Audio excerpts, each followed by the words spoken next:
ኤብሬቺ ኤዜን ለማስፈረም የሚደረገው ፉክክር በአርሰናልና በቶተንሃም መካከል እጅግ ከፍተኛ ትንቅንቅ እየተደረገበት እንደሚገኝ እየተገለጸ ይገኛል። ማምሻውን ከወጡ መረጃዎች መካከል በዋናነት ትኩረትን የሳበው ነው። በተለይ አርሰናል ኤብሬቺ ኤዜን ለማስፈረም ከወኪሉ ጋር በይፋ ንግግሮችን መጀመሩ በተረጋገጠ ደረጃ እየተገለጸ ይገኛል። የሰሜን ለንደኑ ቡድን አርሰናል ፉክክሩን እየመራ የሚገኝ ቡድን ቢሆንም ግን ደግሞ በዋናነት ቶተንሃምን ጨምሮ ማንቸስተር ዩናይትድም የተጫዋች ጥብቅ ፈላጊ መሆናቸው ለማወቅ ተችሏል ማለት ነው።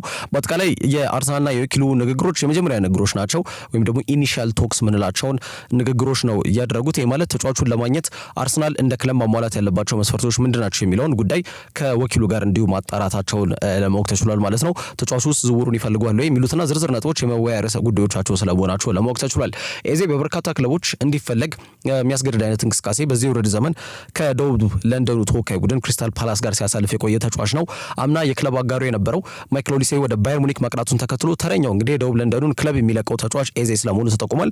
ተጫዋቹ ላይ ፍላጎት ካላቸው ክለቦች መካከል ደግሞ አንዱ አርሰናል ነውና ይህንን እንግሊዛዊ አማካይ መስመር ተጫዋች ለማስፈረም ከወኪሉ ጋር በይፋ ንግግር ጀምሯል። የትኛውንም ቡድን ቢቀላቀል ኤዜ በነገራችን ላይ የፈጠራ አቅሙ በጣም ላቅ ያለ ተጫዋች ነውና የዛ ቡድን ወይም የሚቀላቀለውን ቡድን የ10 ቁጥር ቦታ ወይም የማጥቃት እንቅስቃሴ ማጠናከር የሚችል ተጫዋች ስለመሆኑ መናገር ይቻላል። መድፈኞቹ ቤት ማርቲን ኦዴጋርድ በዋናነት የቡድኑ አምበልና የ10 ቁጥር ቦታ ላይ ተሰልፎ የሚጫወተው ተጫዋች በዚህ ዓመት ልክ እንደ አምና ወይም እንደ ካቻ አምናው የነበረውን አይነት እንቅስቃሴ አልነበረም። በዚህ ዓመት ሲያሳይ የነበረው አንድም በቦታው ሊያግዘው የሚችል ተጫዋች መፈረም እንዳለ ለበት እንግዲህ አመላካሽ ጉዳዮች ስለመሆናቸው መናገር ይቻላል። ኦዴጋርድ ነው ሁሌ ከጨዋታ ጨዋታ የሚሰለፈው። ያ ደግሞ በእንቅስቃሴም በረገድ ማለት ነው ተጫዋቹ ብዙ ፉክክር እስከሌለው ድረስ ያውቀው መዋዠቅ በሂደት ሊያጋጥመው እንደሚችል ብዙ ጊዜ ይነገራል። በጉዳት ለሁለት ወር ላልተሳለፈባቸው ጊዜያቶች እንደነበሩ አይዘነጋም። በተለይ ባሳለፍነው ጥቅምት ወር ገደማ ላይ ጉዳት አጋጥሞት እንደነበር ይታወቃል፣ በሀገራት የማጣሪያ መርሃ ግብሮች ላይ ማለት ነው። በዛ ሂደት ላይ ተጫዋቹ የሚተካ ጥሩ አቅም ያለው ተጫዋች በስብስብ ውስጥ ነበር ብሎ አፍ ሞልቶ መናገር ብዙ አያስደፍርም ከአርሰናል እግር ኳስ ክለብ ጋር በተያያዘ ማለት ነው። ስለዚህ ቡድኑ የማጥቃት እንቅስቃሴ ተቀዛቅዞም እንደነበር የሚታወስ ጉዳይ ነው። እንደ ፉትቦል ትራንስፈርስ መረጃ ከሆነ እንግሊዛዊ አማካኝ ኤብሬቺ ኤዜ ለማስፈረም አርሰናል ብቻም ሳይሆን ሌሎች ክለቦች ማለትም ቀደም ብዬ እንዳነሳሁት ሌላው የሰሜን ለንደን ተወካይ ቡድኑ ቶተንሃምና ማንቸስተር ዩናይትድም የተጫዋቹን ፊርማ ማግኘት ይፈልጋሉ ተብሏል። ኤዜ በፓላስ ቋሚ ተሰላፊ እንደሆነ ይታወቃል። በተለይ ደግሞ ማይክል ኦሊሴ አምና ክለቡን ሲለቅ የደቡብ ለንደኑን የማጥቃት እንቅስቃሴን የማሳለጥ ኃላፊነትን የተረከበው ኤብሬቺ ኤዜ ነበርና ጥሩ እንቅስቃሴ እያደረገ የሚገኝ ተጫዋች ነው። ክለቡ ይህን ተጫዋች ለመሸኘት ምንም አይነት ፍላጎት ባይኖራቸውም ተጫዋቹ ግን ጫና እየፈጠረ ይገኛል። አሁን ወደ ትልቅ ክለብ ማምራት የሚችልበት ሰዓት እንደደረሰ ነው የሚያምነው። ስለዚህ ወዴት ባቀና ይሻላል፣ የመጫወት እድልስ ማገኘው የት ነው የሚሉትና ሌሎች ተያያዥ ጉዳዮችን እያጤንበት እንደሚገኝ ነው መረጃዎች የሚያመላክቱት። ተጫዋቹ በክለቡ የ70 ዓመት ታሪክ ውስጥ ለመጀመሪያ ጊዜ የኤፍኤ ካፕ ዋንጫን ሲያሳኩ ቡድኑን አሸናፊ ያደረገች ብቸኛዋን ግብ ማንቸስተር ሲቲ ላይ ያስቆጠረው ተጫዋች ኤዜ እንደነበር አይዘነጋም።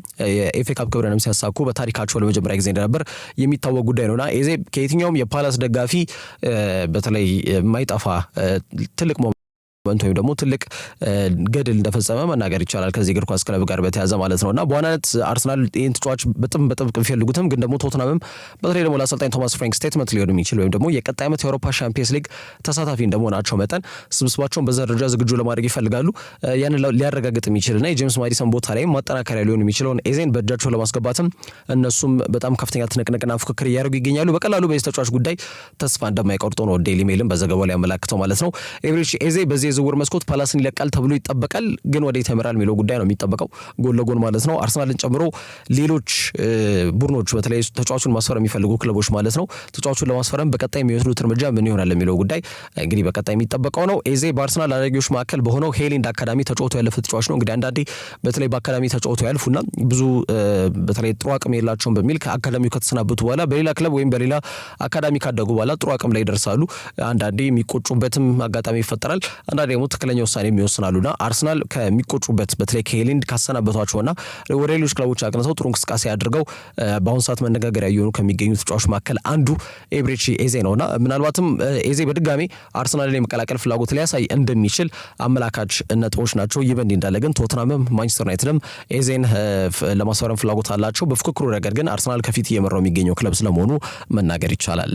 ከዛ ውጪ የሴስክ ፋብሪያሱ ቡድን ኮሞ ሄሰስ ሮድሪጌዝን ከሪያል ቤቲስ ማስፈረም ቸውን ይፋ አድርገዋል። እንግዲህ አስቶን ቪላ የሚቆጩበት ዝውውር ይሆናል ተብሎ ነው የሚገመተው። ምክንያቱም ይሄንን ተስፋ ሰጪ የ19 ዓመት የክንፍ አጥቂ መስመር ተጫዋች እንግዲህ ለማስፈረም ከፍተኛ ጥረት ሲያደርግ ነበር አሰልጣኝ ኡናይ ኤምሪ። ግን ሌላውን ስፔናዊ ሴስ ፋብሪጋስን ቡድን ኮሞን ምርጫው አድርጎ ተጫዋቹ ወደ ጣሊያን እንደሚያመራ ለማወቅ ተችሏል ማለት ነው። በአጠቃላይ 28 ሚሊዮን ዩሮ ኮሞች ወጪ ያደርጋሉ ተብሎ ይገመታል። ለዚህ ተጫዋች ሀገሩ ስፔንን ከ21 ዓመት በታች ብሔራዊ ቡድን ላይ ወክሎ መጫወት ችሏል። የሲቪያ ከተማ ተወላጅ ነው ሄሰስ ሮድሪጌዝ። በዛሬው ዕለት በነገራችን ላይ ጤና ምርመራውንም ያከናውናል ተብሎ ነው የሚገመተው ጣሊያን በመገኘት እንግዲህ ዘንድሮ በሪያል ቤቲስ ማለትም በቤኒቶ ቪላማሪን ስቴዲየም ባደረጋቸው 32 ጨዋታዎች 3 ጎል አስቆጥሮ 2 ኳስ አመቻችቶ ማቀበል ችሏል። የተጋጣሚ የተከላካይ መስመር ተጫዋቾችን ተጋላጭ የሚሆኑበትን መንገድ መዘርጋት በጣም የተካነበት ጉዳይ ነው ተብሏልና ያንን የሚያስገድድ አቅም ያለው ተጫዋች መሆኑ በበርካታ ክለቦች እንዲፈለግ ያስገድደው ነጥብ ነው። እሱ ግን ፊርማውን ለኮሞ ከማስቀመጥ ወደ ኋላ እንዳላለ ማንሳት ይቻላል። ተጫዋቹ የቤቲስ አካዳሚ ፍሬ ውጤት ስለሆነ ለክለቡ በጣም ጥሩ ገቢ እንደሚሆን ምንም ጥያቄ የለውም። ከሌላ ቡድን ወይም ደግሞ ከሌላ ክለብ የገዙት ተጫዋች አይደለም፣ አትርፈው የሸጡት ሳይሆን የራሳቸው ምርት ነው። ስለዚህ ንጹህ ገንዘብ ነው ወደ ካዝናቸው የሚከቱት ማለት ነው። 28 ሚሊዮን ዩሮ ከዚህ ተጫዋች ያገኛሉ። ሲቪዎች በቀጣይ የሮድሪጌዝ ተተኪ እንዲሆን በማሰብ ሪኬልሜን እንግዲህ ከአትሌቲኮ ማድሪድ ለማስፈረም ከጫፍ መድረሳቸውም ለማወቅ ተችሏል ማለት ነው። ከዛ ውጪ ማንቸስተር ሲቲና ኢንተር ሚላን ከፊፋ ክለቦች የዓለም ዋንጫ መሰናበታቸው ብዙ እያስባለ ይገኛል። በዋናነት ደግሞ ኢንተር ሚላን ላይ በተለይ ላቅ ያሉ ጥያቄዎች እንዲሁም ደግሞ ከክሪስቲያን ኪቩ ጋር ጮት መንገድ ጋር በተያያዘ ብዙ እና መስተካከል ያለባቸው ነጥቦች እንዳሉ እየተገለጸ ይገኛል። ኢንተር ሚላን እንግዲህ በክለቦች ያለው ዋንጫ የጥሎ ማለፍ መርሃ ግብር ከብራዚል ተወካይ ቡድን ፍሉሚኔስ ጋር ነበር ጨዋታቸውን ያደርጉት። ትናንትና 2-0 በሆነ ውጤት ተሸንፏል። ባንክ ኦፍ አሜሪካ ስቴዲየም ላይ ነበር ምሽት 4 ሰዓት ጨዋታ የጀመረው። ጀርማን ካኖስ እና ሄርኩለስ ናስሜንቶ ናቸው የፍሉሚኔስ ጎሎችን ያስቆጠሩት። በአዲሱ አሰልጣኝ ክሪስቲያን ኪቩ የሚመራው ኢንተር ሚላን በጣም መሸነፉ ብቻ አይደለም የሚያሳዩት ደካማ እንቅስቃሴ ነው ከፍተኛ ጥያቄ አሰልጣኙ ላይ እንዲነሳ እያስገደደ የሚገኘው ማለት ነው። የብራዚል ክለቦች በአጠቃላይ በዚህ በክለቦች ያለው ዋንጫ ላይ በጣም ልዩነት ፈጣሪ እንቅስቃሴዎችን እያደረጉ ይገኛሉ። ፓልሜራስ እርስ በርስ ከቦታፋጎ ጋር ነው የተጫወቱት። ቦታፋጎ ያው እንደሚታወቀው የደቡብ አሜሪካ ሻምፒዮን እንደሆነ ይታወቃል። በሻምፒየንስ ሊግ አሸናፊ የሆነ ቡድን ነው። ፓልሜራስ ደግሞ በስቴቫኦ ዊሊያን እየተመሩ በጣም ጥሩ እንቅስቃሴ በማድረግ በጠባብ ውጤት አሸንፈው ከቼልሲ ጋር የሚገናኝ ይሆናል በሩብ ፍጻሜ እንደሚታወቀው ማለት ነው። ከዛ ውጪ እንደነ ፍላሚንጎ አይነት ቡድኖችም በጣም በጠባብ ውጤት 4-2 በሆነ ውጤት ተሸንፈው ነው በባየር ሙኒክ ከውድድሩ የተሰናበቱት። አሁን ደግሞ ፍሉሚኔስ ያልተጠበቀው ቡድን ማለት ነው። ምናልባትም የማሸነፍ ቅድሚያ ግምት ያገኘ ቡድን አልነበረም። ትናንትና ምሽት ግን ሩብ ፍጻሜ መቀላቀላቸውን ለማወቅ ተችሏል ማለት ነው። ከዛ ውጪ የማንቸስተር ሲቲና የአልሂላል መርሃ ግብርም ለ2 ሰዓት የቆየ ትንቅንቅ የተደረገበት መርሃ ግብር ነበር። እንግዲህ 4-3 በሆነ ውጤት አልሂላል ማንቸስተር ሲቲን በማሸነፍ ከውድድሩ አሰናብተውታል።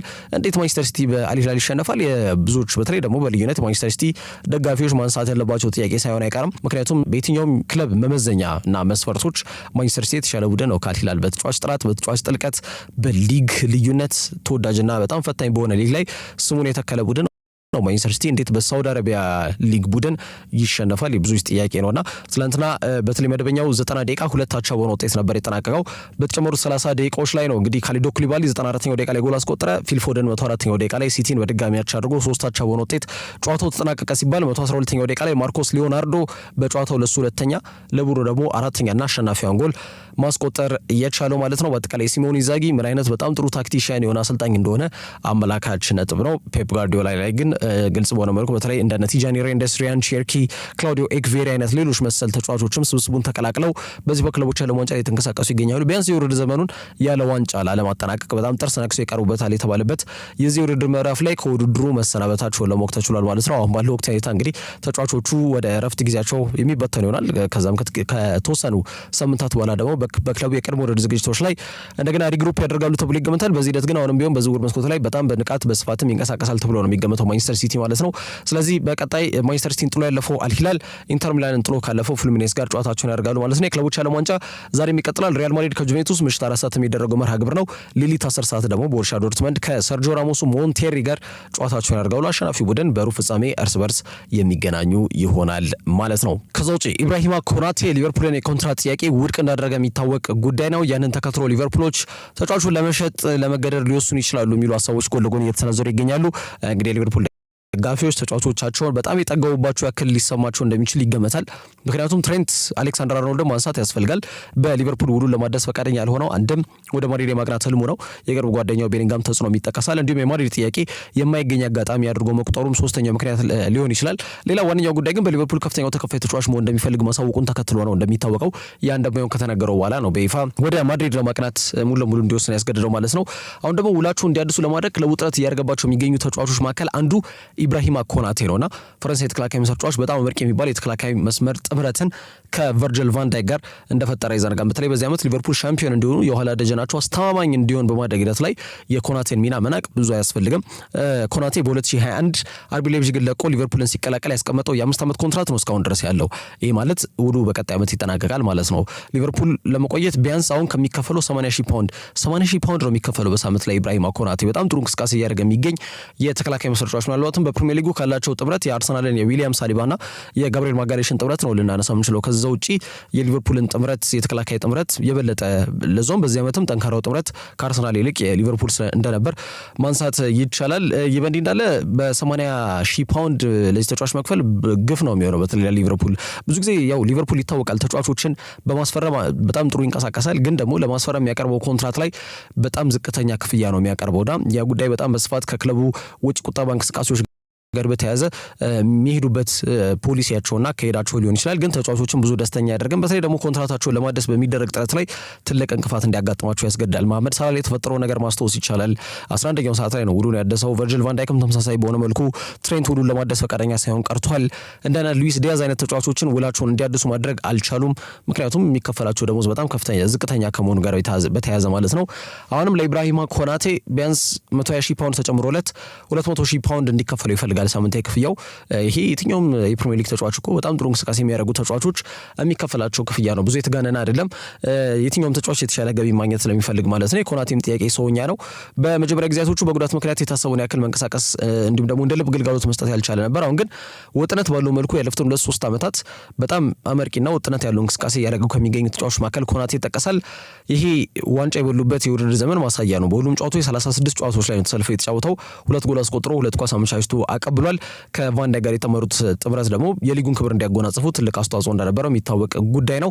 የተጫዋቹ ሚናም ላቅ ያለ ነውና የደሞዝ እድገቱ ሚጸና ይሆን የሚል ጥያቄ አሁን እየተሰነዘረ ነው። ምክንያቱም ኮንትራት ጥያቄ ያቀርበውለታል፣ ግን ተጫዋቹ ካሰበው ጋር ሊጣጣም አልቻለምና ጥያቄውን ውድቅ አድርጎታል ተብሏል ማለት ነው። ስለዚህ በአርኖልድ የተሳሳቱትን ስህተት በኮናቴ መድገም የማይፈልጉት ሊቨርፑሎች ተጫዋቹ ለሽያጭ ሊያቀርቡት እንደሚችሉ የተገለጸ ይገኛል። ሊቨርፑል ይገባዋል ብሎ ያመኑበትን የደሞዝ ጭማሪ ነው ለተጫዋቹ ያቀረቡት። የኮንትራት ርዝማኔ ጥያቄያቸው ግን ተጫዋቹ ሳይቀበለው ነው የቀረው። ጥያቄውን ውድቅ ማድረጉን ተከትሎ ተጫዋቹ ደግሞ ስሙ እንደሚታወቀው ከሪያል ማድሪድ እና ከፓሪስ ሴን ጀርሜን ጋር እየተያዘ ይገኛልና ነገሮች በዚህ የሚቀጥሉ ከሆነ ተጫዋቹ ከቀጣይ ዓመት ጥር ወር ጀምሮ በቦስማን ሕግ መሰረት ያው ፕሪ ኮንትራክት አግሪመንት ወይም በቀድሞ ውድድር ዝግጅት ወይም ደግሞ ግልጽ በሆነ መልኩ ከሌሎች ክለቦች ጋር በጊዜ መደራደር የሚችልበትን እድል ይፈጥርለታል ማለት ነው። ስለዚህ ሊቨርፑሎች የተጫዋቹ ሁኔታ እንዴት እልባት ይሰጡታል? የጠየቀው ሳምንት ክፍያ ለመክፈል ይስማማሉ ወይስ ከሌሎች ክለቦች ጋር እንዲነጋገር ይፈቅዳሉ የሚለው ጉዳይ በቀጣይ ከኢብራሂማ ኮናቴ ጋር በተያያዘ እንዲጠበቅ የሚያስገድረው ጉዳይ ነው። ከዛ ውጪ አስቶን ቪላዎች ቅጣት ላለማስተናገድ ሲሉ የሴቶች ቡድናቸውን ለመሸጥ የተገደዱበት እንቆቅልሽ በጣም በስፋት መነጋገሪያ እየሆነ ይገኛል። የነጥብ ቅጣት ላለማስተናገድ የሴቶች ቡድናቸውን የሰዉት አስቶን ቪላዎች በጣም መነጋገሪያ የሆነው ክለብ ነው።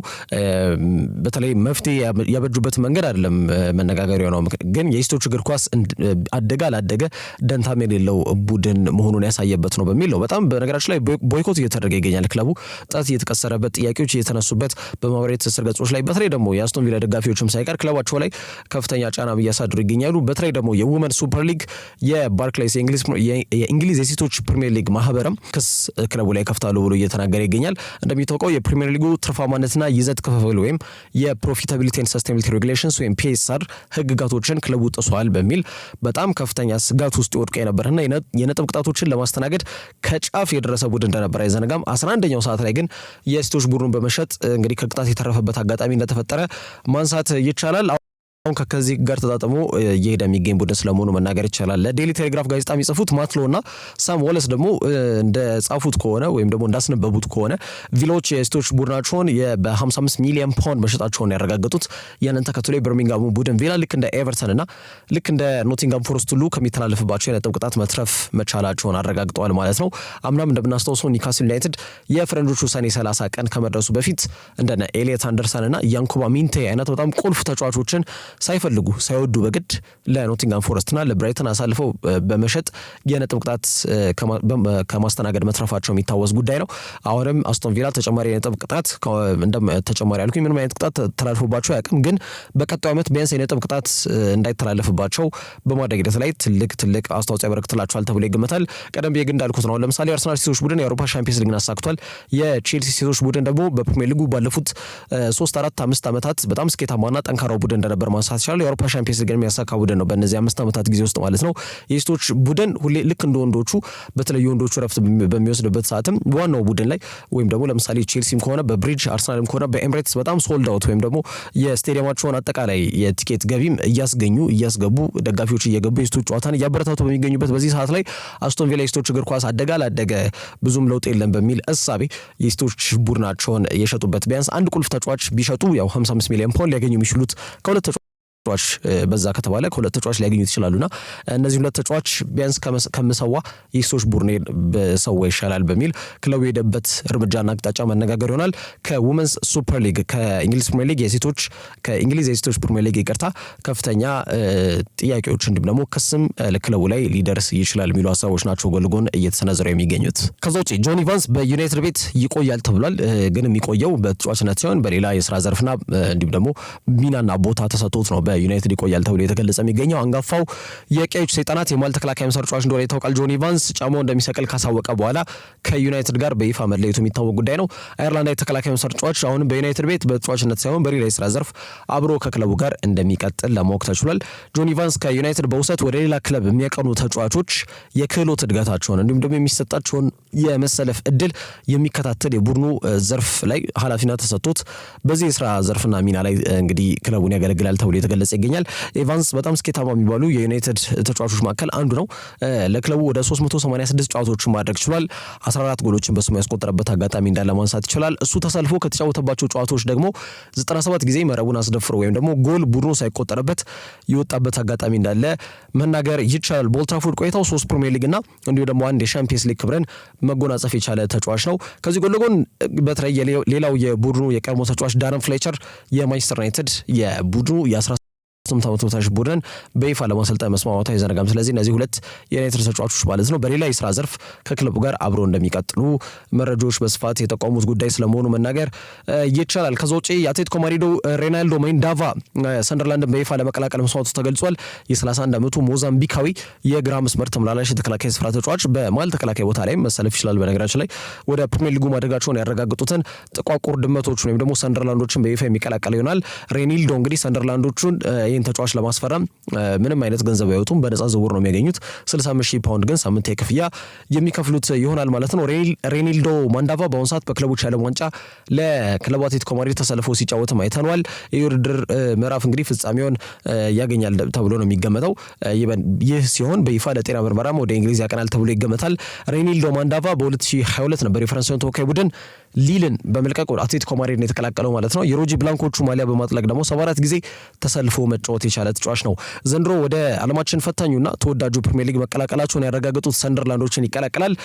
ሰንደርላንዶች እንደሚታወቀው በጣም የዓለማችን ውዱና ከፍተኛው ገንዘብ የሚያስገኘው የፕሌይኦፍ ጨዋታ እንደሆነ ይታወቃል። ሰንደርላንድ የፕሌይኦፍ ጨዋታ ላይ ሼፊልድን ጥለው ነው የመጡት። ሶስተኛው ቡድን ሆነው ፕሪሚየር ሊጉ መቀላቀላቸው የሚታወቅ ጉዳይ ነው። በዛ ሂደት ላይ በጣም ከፍተኛ ገንዘብ ክለቡ ያገኘበት አጋጣሚ ያለ፣ ያንን ገንዘብ ደግሞ በቡድን ግንባታ ያውሉታል ተብሎ ይገመታል። እንደሚታወቀው ከወዲሁ 30 ሚሊዮን ፓውንድ ወጪ በማድረግ የክለባቸው ሪከርድ ዋጋ ነው። በነገራችን ላይ ሴኔጋላዊን አማካኝ ሀቢብ ዲያራን ከስትራስበርግ ማስፈረማቸው አይዘነጋም። አሁን ደግሞ በነጻ ዝውውር ጥሩ አቅም ያለውን ተጫዋች ሬኒልዶ ማንዳቫን የግላቸው ማድረጋቸውን ለማወቅ ተችሏል ማለት ነው። ከዛ ውጪ ማንቸስተር ዩናይትድ፣ ኒውካስል ዩናይትድ እና ዌስትሃም ከነዚህ ሶስት ክለቦች መካከል አንዱ ቡድን ዶሚኒክ ካልቨርት ሌዊንን እንደሚያስፈርም በተረጋገጠ ደረጃ እየተገለጸ ይገኛል። እንግሊዛዊ አጥቂ ከ9 ዓመታት ቆይታ በኋላ ከኤቨርተን ጋር እንደሚለይ ራሱ ማረጋገጫ እንደሰጠበት የሚዘነጋ ጉዳይ አይደለም። ዲሲኤል ወይም ደግሞ ዶሚኒክ ካልቨርት ሌዊን ባሳለፍነው ክረምት ተጫዋቹ ወደ ኒውካስል ዩናይትድ ሊያደርገው የነበረውን ዝውውር መክሸፉ የሚታወስ ጉዳይ ነው። ታዲያውንም በዚህ ክረምት የዝውውር መስኮት ላይ ክለቡ እንደሚለቅ መረጋገጡን ተከትሎ ተጫዋቹ ስሙ ከተለያዩ ክለቦች ጋር እየተያዘ ይገኛል። 239 ጊዜ የኤቨርተንን ማሊያ የቶፊዎቹን ማሊያ ለብሶ የተጫወተ ተጫዋች ነው ዶሚኒክ ካልቨርት ሌዊን ማለት ነው። በይፋ ከክለቡ ጋር እንደሚለይ መረጋገጡ የሚታወቅ ጉዳይ ነው። ኒውካስል እንዲሁም ደግሞ ማንቸስተር ዩናይትድን በዋናነት ከዛ ውጪ ዌስትሃምም የተጫዋቹ ፈላጊዎች ሆነው ብቅ ብሏል። ካልቨርት እንግዲህ በኤቨርተን በግሉ ጥሩ ጊዜን ያሳለፈባቸው አጋጣሚዎች እንዳሉ ይታወቃል። ያለፉትን ጥቂት ዓመታት ግን በተለይ ከጎል ርቆ ጎሎችን ከማበርከት ጋር በተያያዘ ክፍተቶች በትልቁ ሲታዩበት ከቆዩ ተጫዋቾች መካከል አንዱ ነው። ዘንድሮ ያም አመላካች ቁጥራዊ መረጃዎች አሉ። 26 ጨዋታ ነው ዘንድሮ ተሰልፎ መጫወት የቻለው፣ 3 ጎል ብቻ ነው ያስቆጠረው። ዴቪድ ሞይስም ሆነ ከሱ በፊት የነበሩት አሰልጣኝ ሾን ዳይሽ የአሰልጣኞችን መቀየር የተጫዋቹን አቅምም በጣም እንዲዳከም ካደረጉት ጉዳዮች መካከል ይጠቀሳሉ። ቤቶ የተባለው የፖርቹጋል አጥቂ በቋሚነት ሲሰለፍም በተደጋጋሚ እያየ ነው እንገኛለን በዚህ ዓመት ማለት ነው። ያ ደግሞ የመሰለፉ ምድል ከዶሚኒክ ካልቨርት ሌዊን ጋር በተያያዘ የጠበበ እንዲሆን ምክንያት ሆኗል ማለት ነው። ዲሴል ወይም ደግሞ ዶሚኒክ ካልቨርት ሌዊን የእንግሊዛዊ አጥቂ ተጫዋች የአየር ላይ ኳስ አጠቃቀሙ በጣም አስደናቂ እንደሆነ ይታወቃል። ከዛ በተጨማሪ ሆልዲንግ ፕሌይ ወይም ደግሞ ፊዚካል ፕሌይ ወይም ቡሊ ቦል እንለዋለን የማል ተከላካዮችን ለማስጨነቅ የሚያስችል ስታሚና፣ ስትሬንግዝ ወይም ደግሞ ጥንካሬና ቀልጥፍና ያለው ተጫዋች መሆኑን ተከትሎ በርካታ ክለቦች እንዲፈለግ ያስገደደ ነጥብ ነው። የሜርሳይዱ ክለብ ኤቨርተን አዲስ ባለሀብት እጅ ወድቀዋል። እንደሚታወቀው የዳን ፍሬድኪን ወይም ደግሞ የሮማውን ባለሀብት ነው የአሜሪካ ቢሊዮነር ዳን ፍሬድኪን ግሩፕ የሚል እንግዲህ ድርጅት አለውና በዚህ አማካኝነት ነው ክለቦችን እየገዛ የሚገኘው። የአብዛኛው የአክሲዮን ባለቤት ድርሻ መሆኑ ተረጋግጧል። ከኤቨርተን እግር ኳስ ክለብ ጋር በተያያዘ ጉዲሰን ፓርክን ይለቃሉ። በአዲስ ስቴዲየም ነው የምንመለከታቸው በቀጣይ ዓመት። ይህ በእንዲህ እንዳለ ደግሞ ለዶሚኒክ ካልቨርት ሌዊንም አዲስ ውል ለመስጠት ፈቃደኛ አይደሉምና ያንን ተከትሎ ነው ተጫዋቹ ክለቡ እንደሚለቅ ማረጋገጫ የሰጠበት ማለት ነው። ኮንትራቱ ደግሞ በዚህ ወር የሚጠናቀቅ ይሆናል በፈረንጆቹ ወይም በእኛ ሰኔ 30 ሲል ወይም ሰኔ 30 ከመድረሱ በፊት ውሉ የሚጠናቀቅ ይሆናል ማለት ነው። ዲሴል ለ9 ዓመታት ከቆየበት ክለብም እንደሚለያይ በይፋ መረጋገጡ የሚታወቅ ጉዳይ ነው። ተጫዋቹ የአውሮፓ ሻምፒየንስ ሊግ እግር ኳስን መጫወት ይፈልጋል መባሉ ደግሞ ኒውካስልን ምርጫው ሊያደርግ እንደሚችል ጠቋሚ ነው ተብሎ የተወሰደ ሲሆን በነጻ ዝውውር የሚገኝ ተጫዋች መሆኑ ደግሞ ለኒውካስል ጉዳዩን ቀለል ያደርግላቸዋል ተብሎ ይገመታል። ካሉም ዊልሰን ከዚህ ዓመት በዘለለ በዚህ ክለብ ይቆያል ተብሎ አይገመትም። እድሜ ከዛ በተጨማሪ የቋሚ ተሰላፊነት ሚናው በጣም የጠበበ ተጫዋች መሆኑና ዘርፈ ብዙ ጉዳዮች መጠቀስ ይችላሉ ከካሉም ዊልሰን ጋር በተያያዘ ማለት ነው። የተጫዋቹ በጣም ውጥረት ያለው ሜዳ ላይ እንቅስቃሴ አለማሳየት ማለትም ተቀያሪ ወንበር ላይ እንኳን ሆኖ ለመቀመጥ ብዙም ዝግጁ አይመስልም። እድሜ ይሁን ምን እንዲሆን ብዙ ጊዜ ጉዳት ያጋጥመዋል ካሉም ዊልሰን በዚህ ዓመት 3-4 ጊዜ ለሚሆኑ ጊዜያቶች ላይ ረዘም ላሉ ጊዜያቶች ከሜዳ የራቀበት አጋጣሚ እንደተፈጠረ ማንሳት ይቻላልና ከዚህ ዓመት በዘለለ በኒውካስል ቤት ቆይታ ያደርጋል ተብሎ አይገመትም። አሌክሳንደር ኢዛክ ግን አማራጭና ፉክክር ሊሰጠው የሚችል ተጫዋች ያስፈልጓል ተብሎ ይገመታል። ከዚህ ጋር በተያያዘ ማግፓይሶች የፕሪሚየር ሊግ ልምድ ካካበቱ ተጫዋች መካከል አንዱ የሆነውን ዶሚኒክ ካልቨርት ሌዊን ለማስፈረም ፍላጎት አላቸው ተብሎ የተገለጸ ይገኛል። ማንቸስተር ዩናይትድ ራስመስ ሆይለንድን በቀጣይ ዓመት እንግዲህ በዚህ ክለብ የምንመለከትበት እድል በጣም የጠበበ ይመስላል። ምክንያቱም ተጫዋቹ ስሙ ከተለያዩ ክለቦች ጋር ስሙ እየተያዘ ይገኛል። ከዚ ውጭ ማንቸስተር ዩናይትድ እንደ ክለብም የማጥቃት እንቅስቃሴ በጣም ደካማ ከሚባሉ የ9 ቁጥር ሚናን ከሚጫወቱ የክለቡ ተጫዋቾች መካከል አንዱና ዋነኛው ራስመስ ሆይለንድ ስለመሆኑ መናገር ይቻላል።